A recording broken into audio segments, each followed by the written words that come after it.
Welcome, shiverlings, to my domain. I am, of course, Pagan, your mistress of the macabre, here to guide you through the shadows of the unknown. Tonight, we delve into the depths of terror with tales sent in by you, my faithful viewers. This footage was taken directly from my Twitch stream, so be warned that it might not be as clean as you might hope it to be. That said, if you have an experience or a story that you would like to share, please feel free to submit it to me. It's super easy. All you have to do is send me an email. Instructions for that are in the description below. Well then, my darlings, without further ado, let's get into the letters. Survival of the Fittest by Dancing Penguin. Hi there, I'm Dancing Penguin, a 27-year-old fitness enthusiast and instructor. I just want to point out that this person actually wrote, "Hi, I'm anonymous," and I was like, no, you're Dancing Penguin. We're not playing that anonymous crap anymore. A 27-year-old fitness enthusiast and instructor. I work at a small gym that offers 24/7 access to our members. I'm the go-to person for anyone looking to work out after regular hours. My job is to help people meet their fitness goals, whether it's through personalised workout plans, motivation, or just being a friendly face at the gym. Alright, I feel like this story is really going to mess with me, because I also go to a gym that has 24/7 access. I am frequently there after hours. There are a lot of times where, like, I'll finish stream, I'll go in the Discord, I'll play like a match of a game with you guys, and then I leave and I head off to the gym. And a lot of the times it's just me there. Like, occasionally there's like one or two other people there, but a lot of the time it's just me there by myself. And I've already thought to myself, man, I need to write a story about someone being alone at the gym at night and make that a creepypasta. So I feel like your real life experience here, Dancing Penguin, is going to fuck with me, especially since I was planning on going to the gym tonight after stream by myself. So thank you already for ruining my workout. I appreciate it. My clients are a diverse group, but they all have one thing in common. They're looking for flexibility and dedication in their fitness journey. They choose me as their instructor because I'm willing to go the extra mile, quite literally, by working with them after hours. Whether they have a busy schedule that doesn't fit the typical gym hours, or they just prefer the quieter atmosphere of a late night workout, I'm here to support them and help them achieve their goals. Plus, I like to think I bring a lot of energy and enthusiasm to my sessions, which keeps them coming back for more. Being at the gym late at night is definitely a unique experience. Everyone else has left. It's just me and the quiet hum of the equipment. It can be eerie at times, especially in the dimly lit corners of the gym. Don't I know it? But I also find it has a peacefulness to it, like I have the whole place to myself. It gives me a chance to really focus on my clients and their workouts without any distractions. Plus, there's something oddly satisfying about being the last one out, knowing I've helped someone else end their day on a positive note. One night, after my last client had left, I was doing some cleaning up around the gym before heading out. As I was wiping down the mirrors near the weightlifting area, I thought I saw a shadowy figure behind me in my reflection. I turned around, but there was no one there. I shrugged it off, thinking it was just my mind playing tricks on me in the dim light. Alright, I think rule number three is don't shrug it off. Don't try to shrug it off. Stop shrugging it off. No. But as I continued cleaning, I started to feel like I was being watched. Yep, there it is. It was a strange, unsettling feeling that I couldn't shake. I tried to focus on my tasks, but the feeling persisted. Finally, I decided to call it a night and headed towards the door. I have a small office near the late night exit where I keep my files and other things like that. As I was locking up, I heard a loud bang in the direction of the weightlifting area. My heart racing, I cautiously went to investigate. When I got there, I found that one of the heavy barbells had somehow been knocked over. even though there was no one else in the gym. This is when you leave! Those things are heavy. Barbells are heavy, alright? Even if there's no weights on them, those are heavy. If something is throwing those around, you need to get them out of them. Leave! I quickly put the bar back in place and got out of there. Good! Good! Kudos to you. I was just really scared, you know? Yes, I would have been really scared too, Dancing Penguin. You did the right thing. You got the fuck out. I am clapping for you. Kudos for you. Well done. Another time, as I was changing in the locker room one night, after a late night session with a client, I heard a faint tapping sound coming from one of the stalls. At first, I thought it was just the pipe settling or something like that. But then the tapping became more distinct, almost like someone was tapping their fingers on the stall door. I called out, thinking maybe someone had stayed behind and was trying to get my attention. But there was no response. The tapping continued, and I felt a sense of unease creeping over me. I cautiously approached the stall and pushed the door open, finding it empty. The tapping sound stopped as soon as I had opened the door. I stood there for a moment, trying to make sense of it. Maybe it was my imagination, or maybe there was a logical explanation. But in that moment, alone in the empty locker room, I felt like anything but. Overall, my experiences late at night are a mixture of minor occurrences and eerie moments. While I haven't experienced anything that I would consider truly dangerous or harmful, there have been enough strange incidents to make me question what's really going on at the gym after hours. Despite these experiences, I don't think they're enough to make me consider finding a new job. Wow, I can read. I love what I do, and I love working with my clients, even if it means being at the gym late at night. Plus, I try to stay rational and logical about these things. There's usually a reasonable explanation for anything, even if it's not immediately apparent. Yeah, I say that too, but I'm also willing to go, you know what? I've ruled out every logical explanation I can think of, and I'm still left with this. That being said, I do keep my guard up and stay aware of my surroundings, especially when I'm alone in the gym at night. Good! Good! Smart you! Well done, Dancing Penguin. Thank you. Thank you so much. I'm so glad to hear that. This all adds a bit of excitement and mystery to my job, which I have to admit can be kind of thrilling in its own way. Thanks for letting me share. I just want to say I love your voice, and I'm looking forward to your next spooky story. Dancing Penguin. As for your experiences at the gym, yeah, I'm going to be thinking about this a lot tonight when I go to the gym myself tonight, alone, after hours, where it's pretty spooky and kind of oddly liminal. So thanks for that.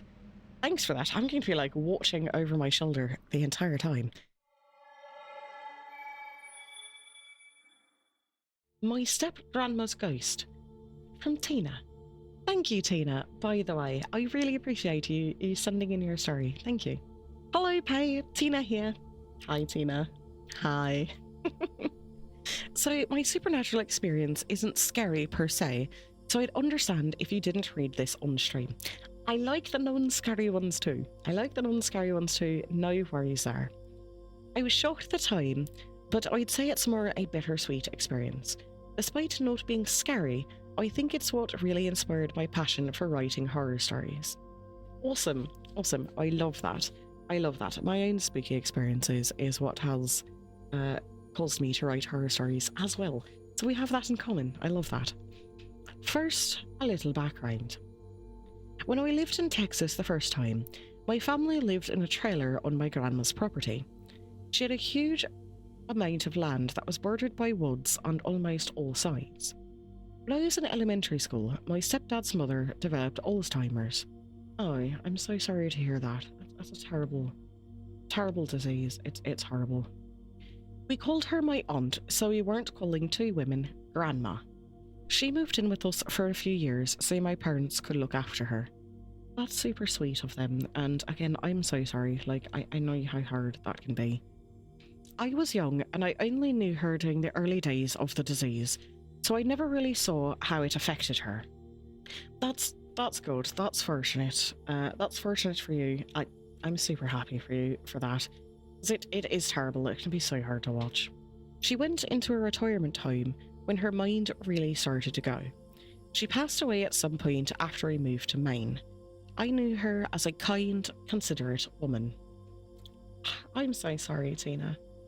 I really am. I'm so sorry for your loss. It's a horrible disease. It's a horrible way to go. But I'm glad that you maybe didn't get the worst of it, and you could see her as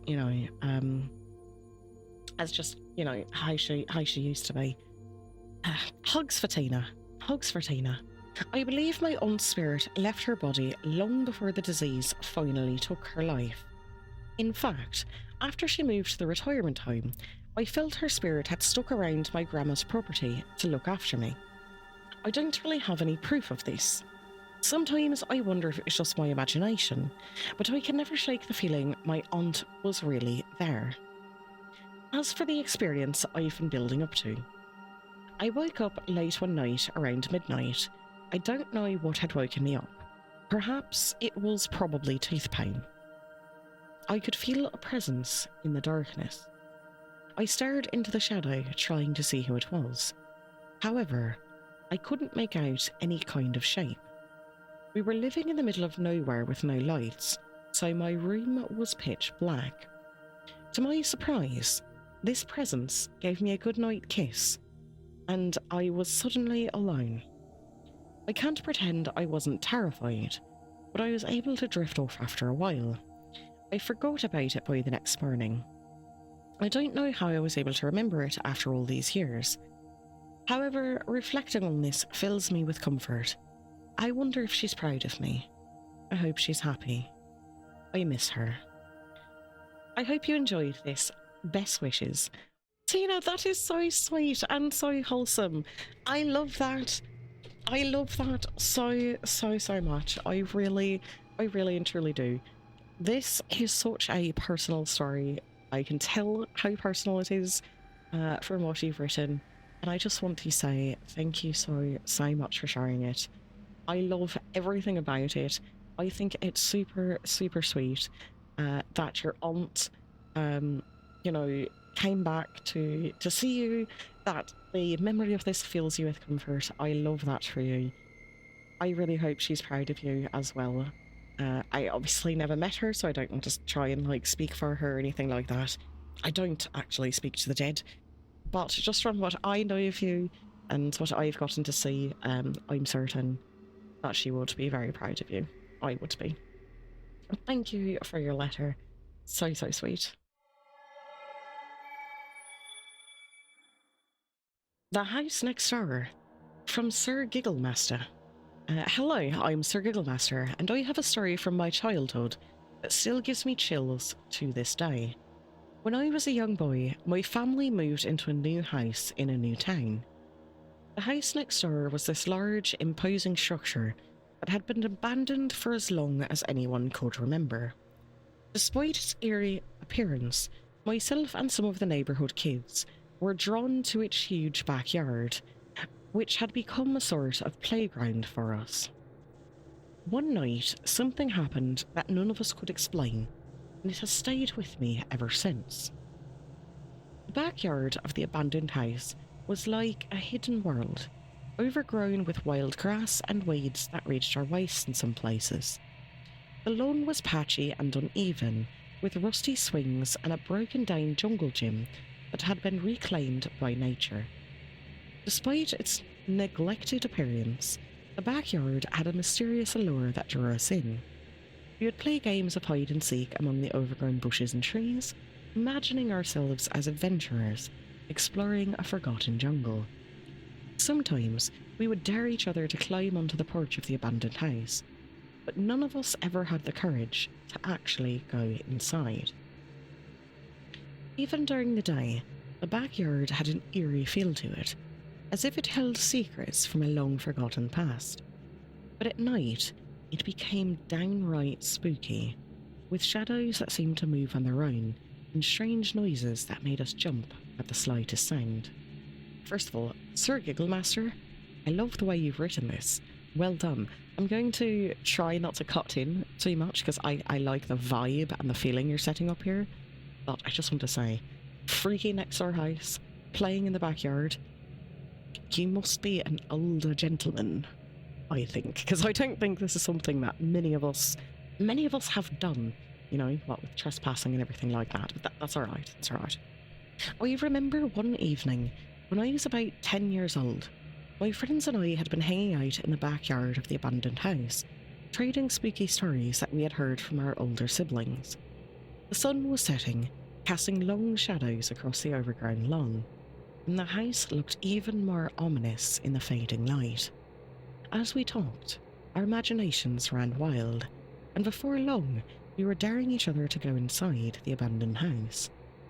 At first, we all hesitated, knowing that it was dangerous and probably off limits. But then, one of my friends dared me to climb through one of the broken windows on the first floor, or else they would think I was a chicken. I hesitated, but the thought of being called a chicken in front of my friends was too much to bear. So, with a deep breath, I climbed through the window, feeling the glass crunching under my feet as I landed on the dusty floor inside. The inside of the house was creepier than the outside, with furniture covered in dusty sheets and cobwebs hanging from the ceiling. I could hear my friends outside, calling my name, their voices echoing through the empty rooms. I quickly realised that I had made a mistake, but it was too late to turn back now. I made my way through the darkened rooms, my heart pounding in my chest, until I finally reached the front door. As I stepped outside, my friends cheered, impressed by my bravery, but deep down, I knew that I had only been brave because I didn't want to be seen as a chicken. And as I looked back at the abandoned house, I couldn't shake the feeling that something inside had been watching me the whole time. We stayed outside for a while longer, talking and laughing nervously at the darkness as it deepened around us.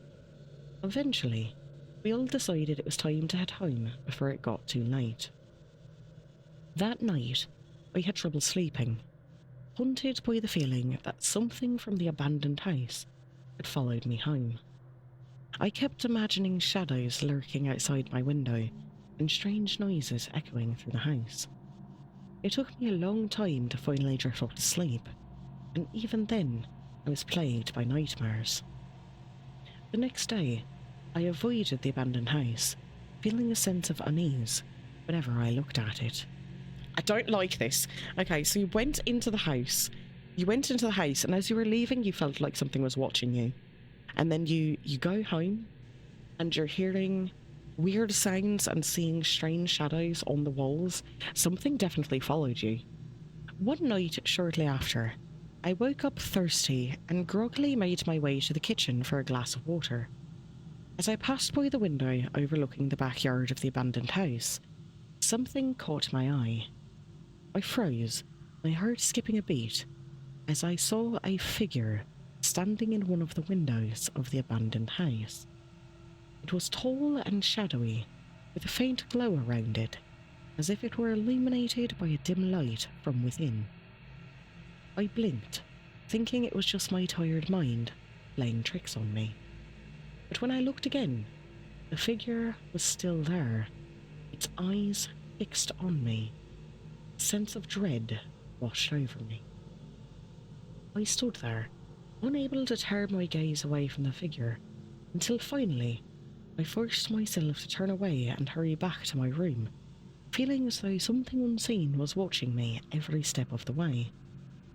It took me a long time to fall back asleep that night, and when I did, I dreamed of dark figures and ghostly whispers. After that night, I was too scared to go anywhere near the abandoned house, let alone play in its backyard. The sight of that figure in the window had shaken me to my core, They couldn't shake the feeling that something malevolent lurked within those dilapidated walls.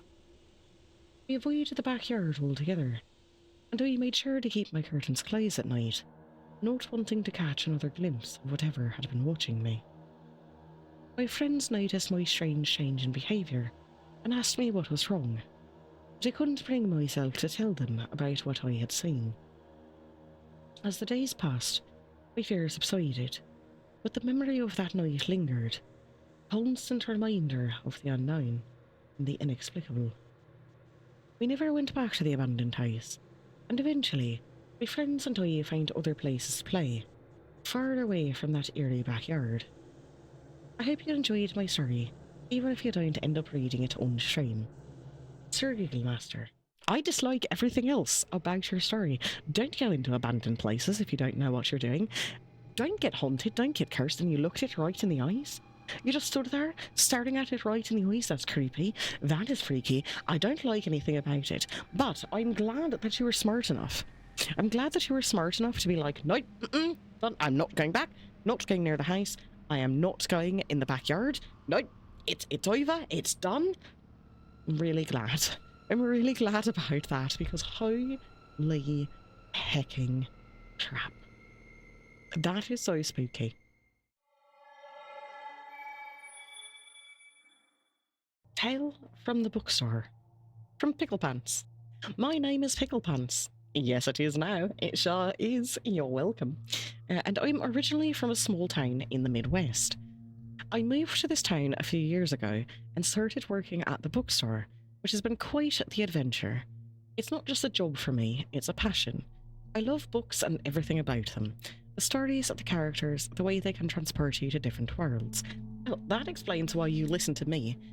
I take that as a compliment, even though you're not saying it here, because I do read stories, so I think maybe that's why you like me, and if it's not, that's what I'm going with. You know why? Because it makes me feel better inside. Working here allows me to share that love with others, helping them to find the perfect book that will captivate them just like it did for me. I received a call from a lawyer representing the estate of a local resident who had passed away. The deceased had been an avid collector of books, and their will stated that their entire collection should be donated to our store. Listen, I get bad vibes from this already. Someone died, and they left you their collection of books to sell at your bookstore? Don't like it. I don't like it already. When the books arrived, it was like Christmas had come early. There were boxes upon boxes filled with all kinds of books. Classics, obscure titles, and everything in between. Some of them were in pristine condition, while others showed signs of being well loved and well read. As I unpacked and sorted through the books, it was like uncovering buried treasure. Each book had its own story, its own history. Some had inscriptions or bookmarks tucked inside, giving us a glimpse into the life of the person who had owned them. Listen, I feel you, Pickle Pants. I love bookstores, not like Barnes & Noble where everything is new, but I love used bookstores. I love going through them. There's something about the atmosphere. There's something about having a book that was well loved by someone else. Reading those stories, it's kind of like sharing a story with someone you've never met. I love that. But the fact that these all came from some dead person's collection, I'm getting bad vibes. I'm worried. I'm worried for you. It took us days to go through everything and shelve the books in their respective sections. But even after everything was sorted, the bookstore felt different, almost alive with the stories held within those donated books. And that's when the strange occurrences began. One night, after we had finished stocking the shelves of the last donated books, I stayed late to do some inventory work. The store was quiet, the only sound being the soft hum of the lights overhead. As I was counting books in the history section, I heard a faint rustling coming from the corner of the room. I turned around, expecting to see a book that had fallen off the shelf, but there was nothing there. I shrugged it off, thinking it was my imagination playing tricks on me. Nope, never shrug it off! Never shrug it off! We've been over this. What's that? Rule 3? Rule 3, never shrug it off. But then I heard it again, louder this time, like pages being turned quickly. I walked over to where the sound was coming from, and that's when I saw it. A book floating in mid-air, its pages flipping rapidly as if someone was reading it. I stood there, frozen in shock, unable to comprehend what I was seeing. Suddenly, the book dropped to the floor with a thud, and the room fell silent once more. I cautiously approached the book and picked it up. It was an old leather-bound volume, its pages yellowed with age. There was no logical explanation for what had just happened, and I couldn't shake the feeling that something otherworldly was at play in the bookstore. I'd be very interested to know what book it was. I'm very curious. Another eerie experience happened one evening as I was closing up the store. I had just finished locking the front door when I noticed a shadowy figure sitting in one of the chairs by the window. The figure appeared to be reading a book, its head bent down as if engrossed in the pages. I was certain that I was the only one in the store, so seeing someone sitting there was unsettling, to say the least. I cautiously approached the figure, expecting it to disappear as I got closer, but to my surprise, it remained there, unmoving. As I got closer, I could see that the figure was just a shadow, cast by the dim light of the street lamp outside. But what was odd was that there was no one in the store casting that shadow. I was alone, yet the shadow persisted, as if there were an invisible presence sitting in that chair. We stood there for a moment, trying to make sense of what I was seeing. Eventually, I mustered up the courage to reach out and touch the shadow. No, don't touch it! You want to get haunted? You want to get cursed? This is how you get cursed. Don't touch it! Don't touch it! But as soon as my hand made contact, it dissipated, disappearing into thin air. I was left standing there, bewildered and slightly unnerved by my experience. It was moments like these that made me wonder if there was more to the bookstore than met the eye, if perhaps it was haunted by spirits of those who once loved the books as much as I did. Thanks for letting me share, and I hope I get to see you read this on the stream. Pickle pants. Holy crap, don't touch shadows. What is wrong with you? What is wrong with you? Do not touch random shadows when you see you want to get haunted? You want to get cursed? You want to get disappeared? This is how people get disappeared. Playing with things that they don't understand. Touching things with their curiosity. Curiosity killed the cat. Or in this case, curiosity is going to disappear the bookkeeper. Stop that. Don't do that. Don't do that. Maybe I would suggest you invest in some salt. Maybe some sage, you know, maybe smudge. Maybe smudge the bookshop. Perhaps smudge each one of those books that came in. It'll take a while. It'll take a while, but I highly recommend that you do that. This is my advice to you. Smudge the books. You have an inventory, you have a list, you know what came in. Smudge the books, pickle pants. Do it for your own good. For your own good, smudge the books. The Forest Children, sent in by Bella. Thank you, Bella. Bella, just so you know, I did edit your story a little as well, just because it was like this really big run-on sentence and it was hard for me to understand. So I did edit your letter. I hope you don't feel upset about it. But thank you for setting it in. Hi, I wanted to tell you about a story from when I was younger, and even though I don't really believe in paranormal danger, I may have invoked just that. When I was about 15 or 16, I was fairly depressed and had insomnia. I feel that so hard. I also struggle with depression, and insomnia is a bitch. I decided to help and try to combat not sleeping. I would go on walks at night. These would typically start at 9 PM and I would get home around 3 AM. You know what? That's fair. Sometimes, like, just going out for a walk, especially at night, helps us sleep. A lot of the reasons why I go to the gym so late at night is because it helps me sleep. When I do get home, I come home and I'm exhausted and I can actually get to sleep like a normal person. But going for a walk, excellent. I like that.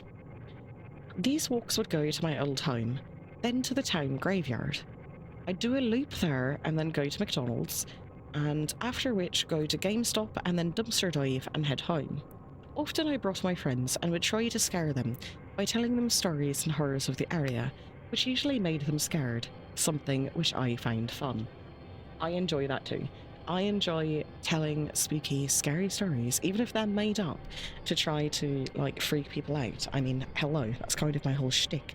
I tell spooky stories and see if I can't give you nightmares. Anyway, one story I made up was about these British children who were killed out where we lived, and as we walked down a long straight road with no lights, we would hear sounds from the woods that surrounded us, and I would reiterate how it used to be them. Oh, I like that. Okay, so you're like walking down the road, you hear sounds coming out of the forest, like normal forest sounds, and you're like, it could be those kids.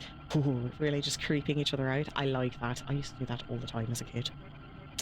Now, sometimes they would get mad and upset at me for picking on them, or outright laugh about it.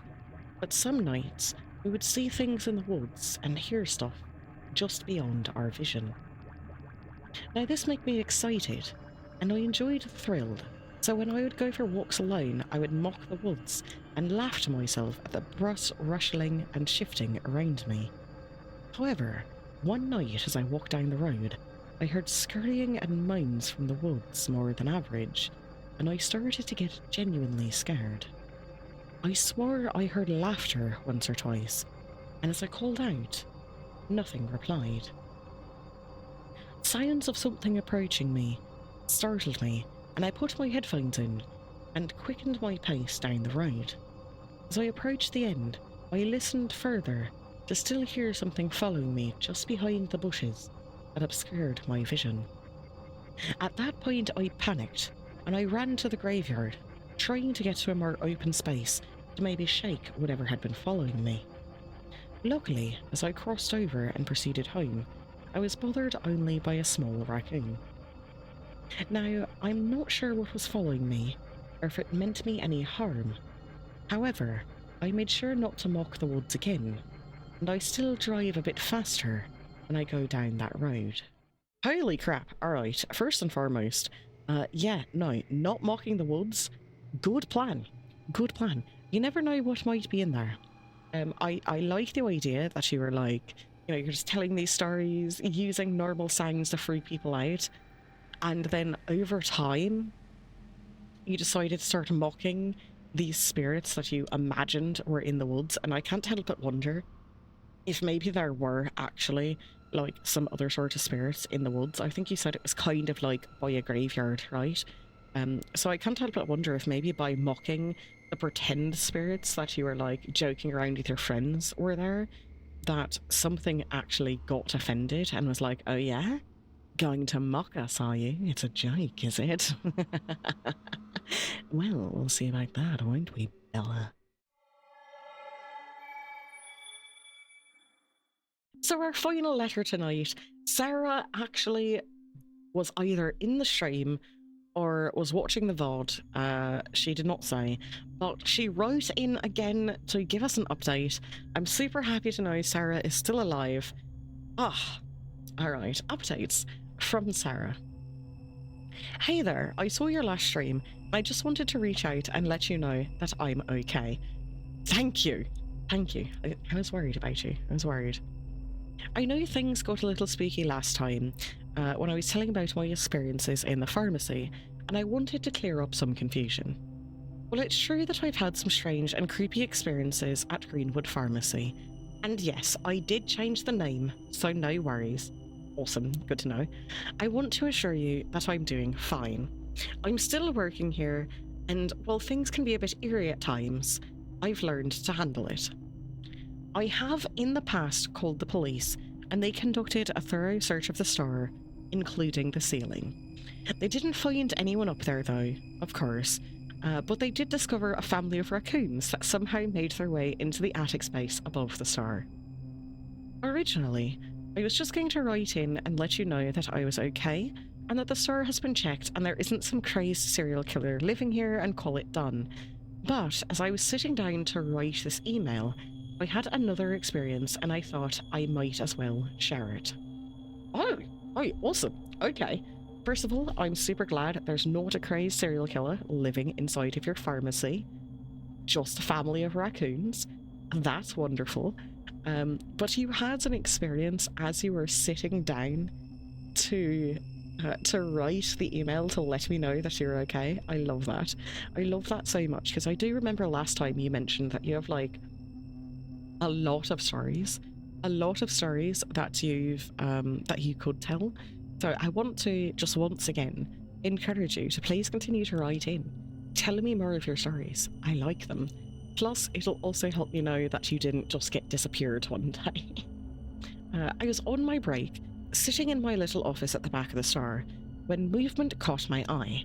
I looked up and saw a shadow standing in the doorway to my office. It just stood there for a few moments, watching me without moving.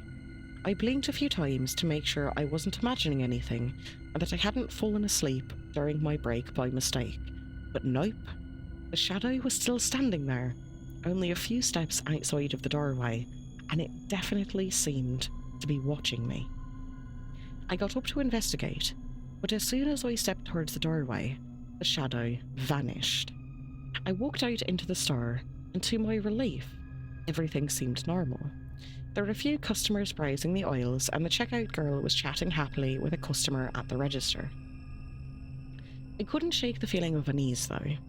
I glanced around, half expecting to see the shadowy figure lurking somewhere in the store, but there was nothing out of the ordinary. It was as if the shadow had never been there at all. I went back to my office, trying to convince myself that it was just my imagination playing tricks on me. But when I stepped back in, I was shocked to find that my desk was in disarray. Papers were scattered everywhere, pens and other items were knocked onto the floor, and even my computer monitor had been shifted slightly. I know for certain that I hadn't left my desk in such a mess before going out into the store. It was as if someone, or something, had been rifling through my things while I was away. I quickly straightened up the mess, and I'm hurrying to finish off this email because I can't help but feel like someone is standing over me, reading as I type. Anyways, I will send you more stories later tonight when I get home, and please don't worry about me. Loving this series, it's so much fun to listen to while I'm working. Sarah. Oh, thank you. I'm really glad that you like the series. I've been having a lot of fun doing it. I hope it's something we can continue to do for quite some time. So thank you. I'm also really looking forward to more stories from you. That's amazing. What I'm really concerned about, though, is you said you were sitting down to write this email to me about like a follow-up of things that are going on in the pharmacy. As you're writing the email to me, you notice this shadow figure that you had mentioned in your last like couple stories was standing there watching you. You leave and come back and your desk is like in complete and total disarray. I almost wonder if whatever is like haunting your pharmacy does not want you telling me your stories. I almost wonder if it does not want you telling me your stories, and I have no idea why that would be. Other than the fact that like I kind of want to go to your pharmacy. I have no idea where your pharmacy is. Don't worry, I'm not just going to like show up out of nowhere and be a weird like internet creeper stalker or anything like that. But part of me would love to like go there and maybe do like a live stream and see. I would love to do that. It'd be so much fun. But thank you for letting me know that you're okay. I look forward to more stories coming from you, and I'm so glad that you did not get mega murdered by a serial killer. I'm so glad. I'm so glad. Just the family of raccoons in the ceiling. I like that.